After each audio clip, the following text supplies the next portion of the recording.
learned in that, and so that self-development work was, I call it that which you resist persists. It's true. Like I found the more I push it down versus like allowing myself to say, okay, this Right. is what it is, like that. Anyway, and then it builds up. Right.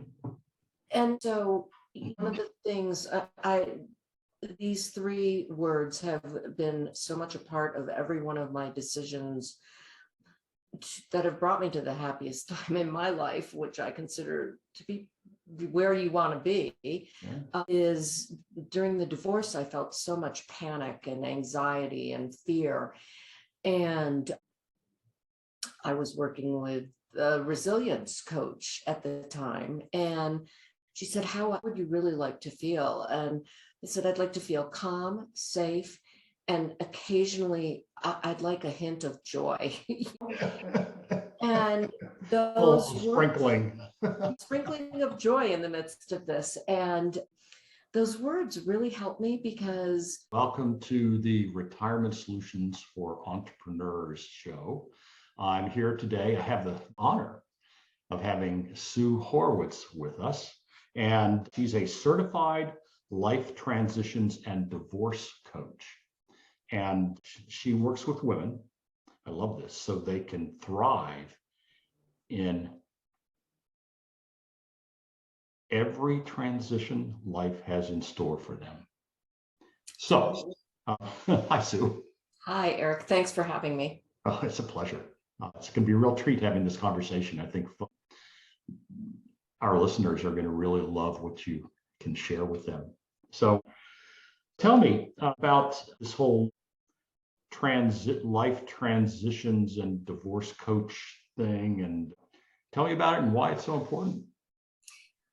Well, for me, I live life in transition and have for many years. And what I've learned about transitions is that the way our society works today, we live more often in transition. I think if we compare our age group to, let's say, our parents, they got married, they maybe worked one job for most of their lives, they had their kids and that was it, they'd stay in their home, maybe they downsized.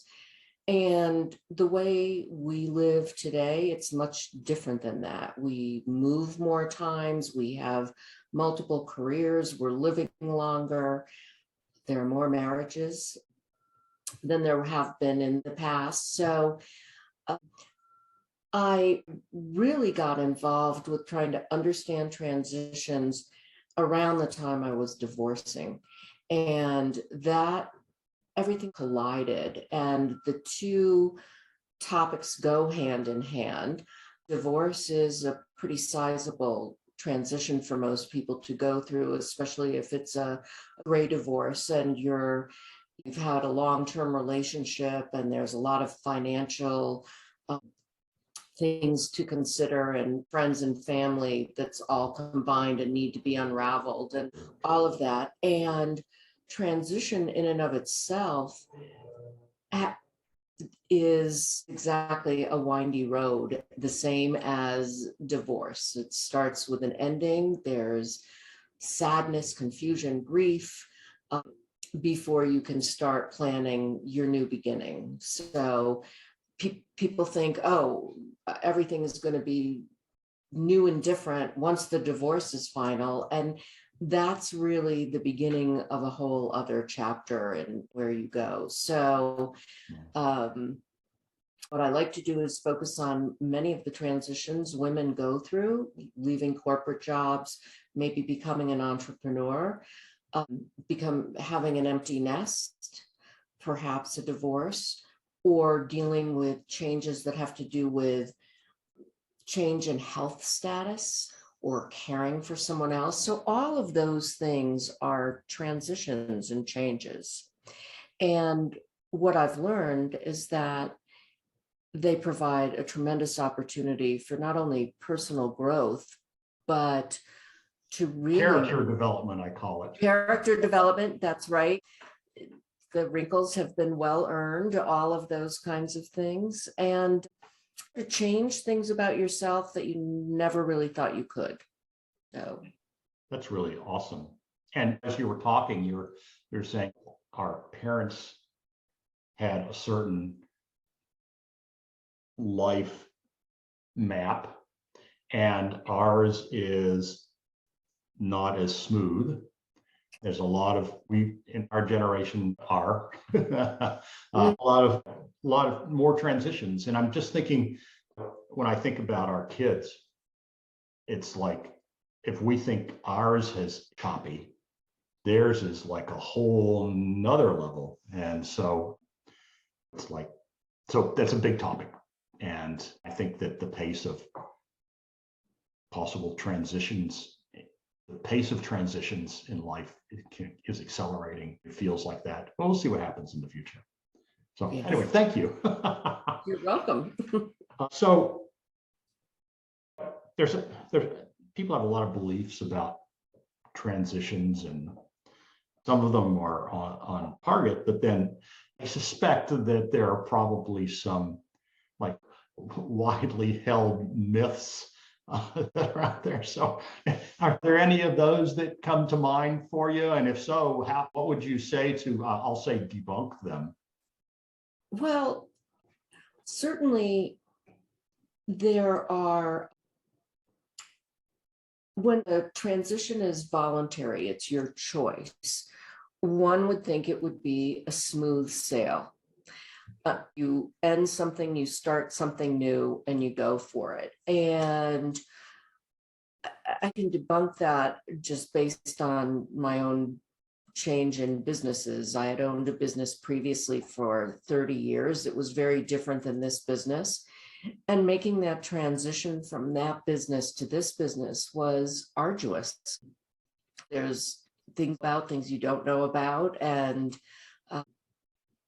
there's a lot of personal questioning of oneself, even though I wanted this. Well, that's actually, I didn't mean to interrupt, but a thing that's been the most challenging for me in some of these major transitions is it challenges my identity. Like I knew who I was, and then, but it was in the context of something else, relationship or that employment or whatever that was. And then when that ends, and depending on how tightly bound I am to it, can be really a huge, I found for myself, it's a huge challenge to my identity and everything. And all of a sudden, everything just it unravels in a way that I found unexpected. So you're at least for me, you're resonating with that. Right. No, it's very true. You make those kinds of changes and you're not aware of the depth at which your identity will change and shift. And parts of it will come easily and other parts won't. For me, for example, being out here and doing public speaking or being on camera is just absolutely terrifying. And I used to speak in front of people all the time in my other life. So it's different just when you're doing it on your own account, isn't it?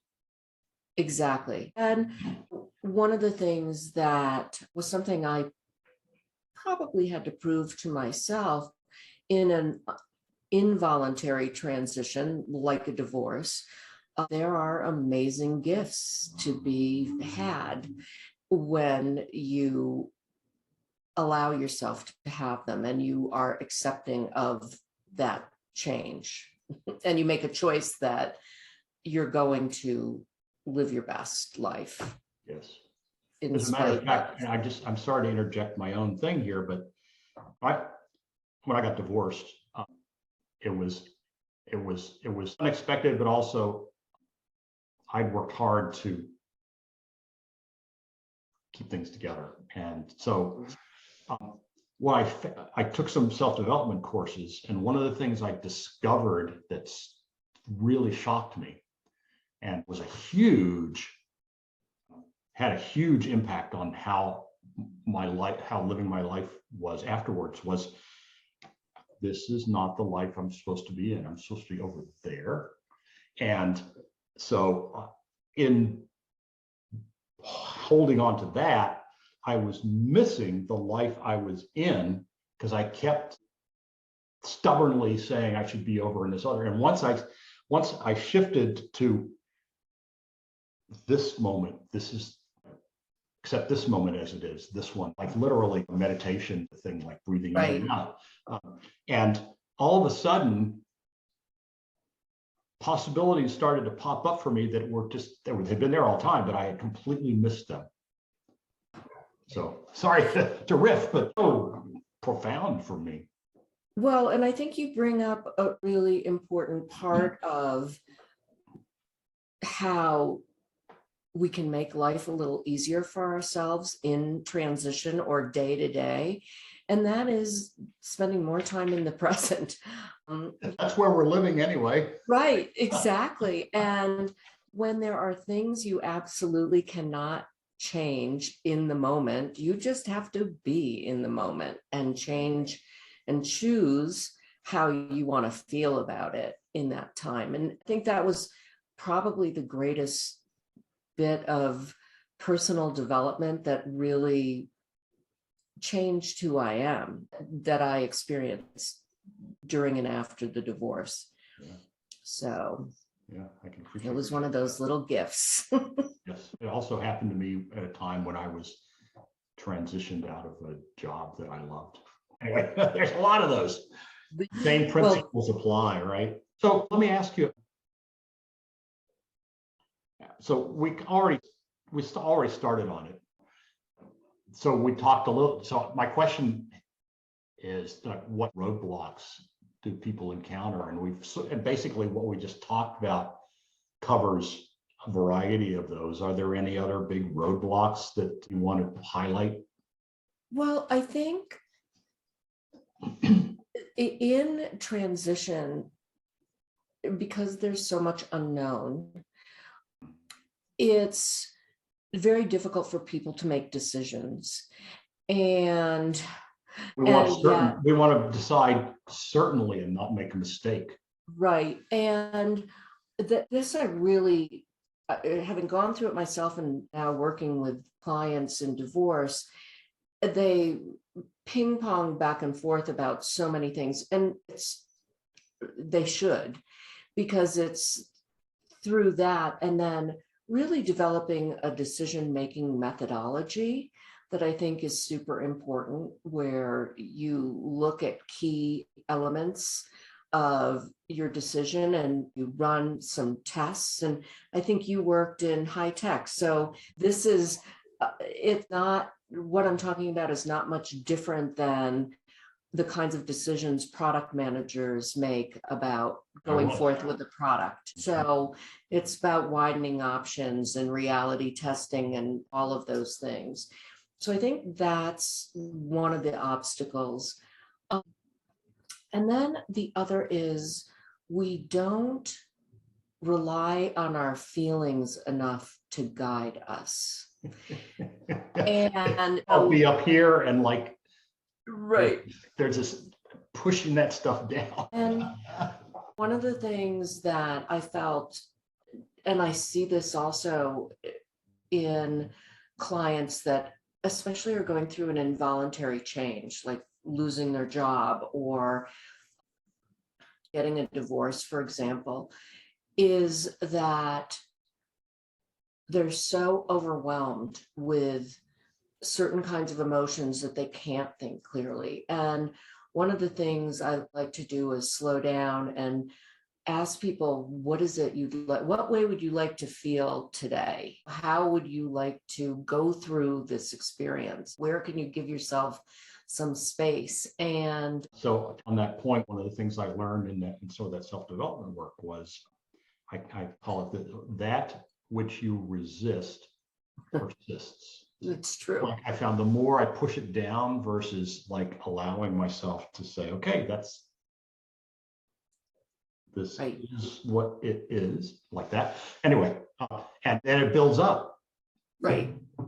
And so one of the things these three words have been so much a part of every one of my decisions that have brought me to the happiest time in my life, which I consider to be where you want to be, Yeah. is during the divorce, I felt so much panic and anxiety and fear.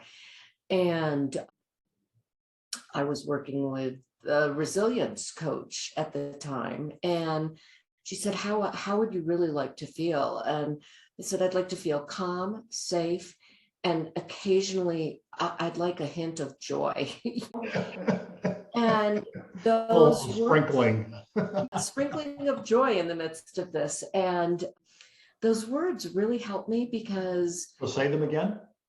for me, I wanted to be calm, safe, and joyous about Yes. everything, something, anything. Those were the feelings I wanted to have. And by doing what you suggested, like a mantra, and really evaluating the situations I was in or faced with, like, did the situation make me feel calm or help me be calm?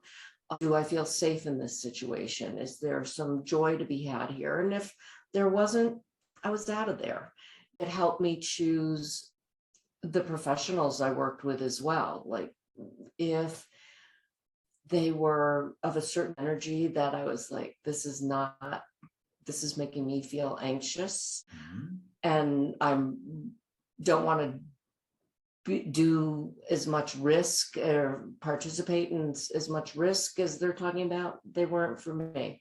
So I think that's a really important way. And now I establish with you, by the way, my goals based on how do I feel about achieving this and the way I'm approaching it.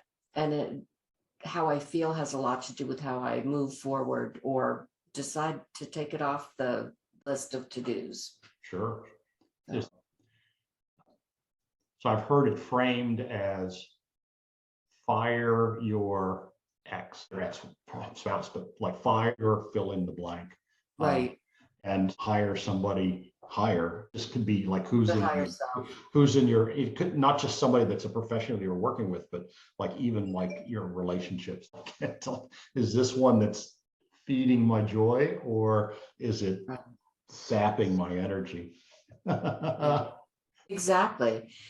And don't think, I certainly did not have those skills prior to my having become a coach and then having gone through the transitions in the divorce training, which were very specific to those types of situations. Something you said underlying that is like really profoundly, this is learnable. Oh, this is learnable.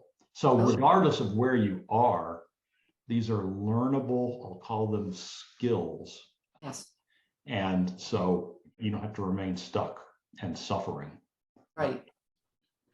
And I remember telling a girlfriend of mine that I was not going to allow the divorce to define me. And then I became a divorce coach.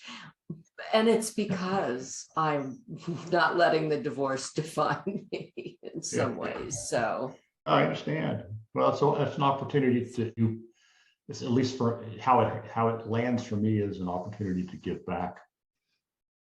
It is because so many, what happens is, especially in this country, women fall below the poverty line. They tend to have much more difficult time in terms of social situations, financial situations, especially in older divorces. And I see it a lot, and I get it. And whatever their circumstances are, you can choose to go forward in a much more empowered and knowledgeable way that will make your life far better in the end. So, amen. So and for men too. Of course, I understand you, but you're speaking to women because that's who primarily work with. But yes, men who are listening, us too. I will not deny your suffering because I do meet men who are in a great deal of pain post-divorce. So, well, let me ask you this. If you could go back and give your, let's say, 18-year-old self one piece of advice, what would it be? So I think one of the most powerful words that I've discovered in the last several years is acceptance. And when we accept things that we cannot change, it opens so many doors for us. And we learn so much by being spiritually generous in that way for ourselves as well. And I'll say, I found, let me draw from my, at least for me, something that's made a big difference is drawing a distinction between acceptance and acquiescence. Like acceptance is, for me at least, okay, here's where I am. This is what's going on. This is what is happening. This is what isn't happening, or whatever. And from there, instead of just saying, okay, so here I am and I'm stuck and there's nothing I can do about it, that would be acquiescence. It's like, exactly. Oh, got it. I see where I am. How can I start making choices to move me toward joy? Or whatever you want to move towards. And that is, and I think when we're young, especially if I think back to my 18-year-old self, acceptance was not in my vocabulary because I would never have acquiesced either to many things. So, well, I like that spirit. You were raised, and you probably are pretty much the same, to resist, disagree, fight. That was a big part of becoming in the time I was growing up. So I'm inferring that acceptance, like embracing acceptance, could have shifted things for you in ways that, if you look back, would have been more powerful for you. Is that what I'm hearing?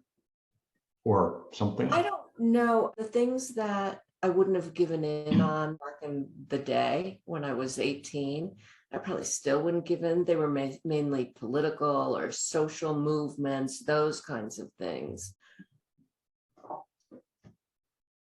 But I think in terms of things like how kids look at their parents and young relationships and some of the crazy things, expectations we had or that we had of our parents, it's like we usually don't accept them when we're younger. And so we create issues for ourselves and for our parents. And those would have been things, I think my personal relationships would have probably been much better if I could have accepted people for who they are instead of looking at what they weren't in so many ways. And I think that's part of being young. So, and not having been married at that point in time, because there's a lot of acceptance that comes with marriage. Yes. So I'll just say, so you talked about transitions are part of our lives and that you're living them yourself. So with that backdrop, you see yourself in a few years' time. That's really difficult. And I think that's part of where I am currently. And I think it's very difficult for people right now, certainly in my age bracket, and I have adult children and grandchildren and aging parents and all of those things going on. A lot of moving parts. Right, a lot of moving parts. So about the only thing I feel I can talk about where I'll be is continuing to work on being healthy continuing to exercise and do the things that fill me up. But beyond that, I really don't know. My business is growing and my 5-year plan is very internally based versus externally based, which is something that I think is one of the beautiful things about going through transitions, is when you create goals based on what's in you instead of what's happening outside and external to you. I think that makes a big difference in how we live our lives. Wow, that's really helpful. Thanks. So is there like one question that you wish I'd asked? And if so, how would you have answered it? Oh my gosh, one question. And if there's not, that's fine. My favorite transition? Okay, sure. Sure. Um, So Sue, what was your favorite transition? My favorite transition was really relishing living alone after having lived in a frat house because I had a son and a husband for a lot of years. Oh, and I that, see. Yeah. That marriage life was a frat house feeling, huh? it was a frat house environment, and that transition of being the queen of my 4 walls and all that was in there was pretty powerful. And it was lonely, and it was scary, and I had to learn how to use a screwdriver, but that was probably the most joyous transition I've had. That's really cool. Okay. Well, so I think maybe we can bring this to a close, as much as I'd love to continue talking with you. I could talk to you all day. So, well, we'll work on that. Okay.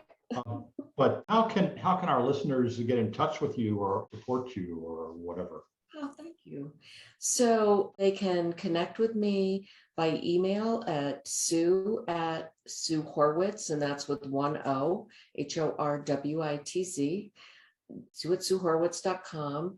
They can go to my website and download an ebook that I offer for free, and it's got a change readiness assessment and then the 5 tips to stay calm and in control of any transition that you may be experiencing. Or very on for some of our listeners. Go ahead. Right. And also on my website, if they just want to connect with me, I speak to people. I love talking to people about their future, and it's a complimentary call. And I Honor like those this. conversations. They're about 45 minutes. So I love to find out what people are thinking about. That's awesome. Thank you. Okay. So I've been speaking with Sue Horwitz, and we've been talking about transitions. So I'm Eric Asbeck, and this is the Retirement Solutions for Entrepreneurs show. Thank you for your time. Thank you for having me.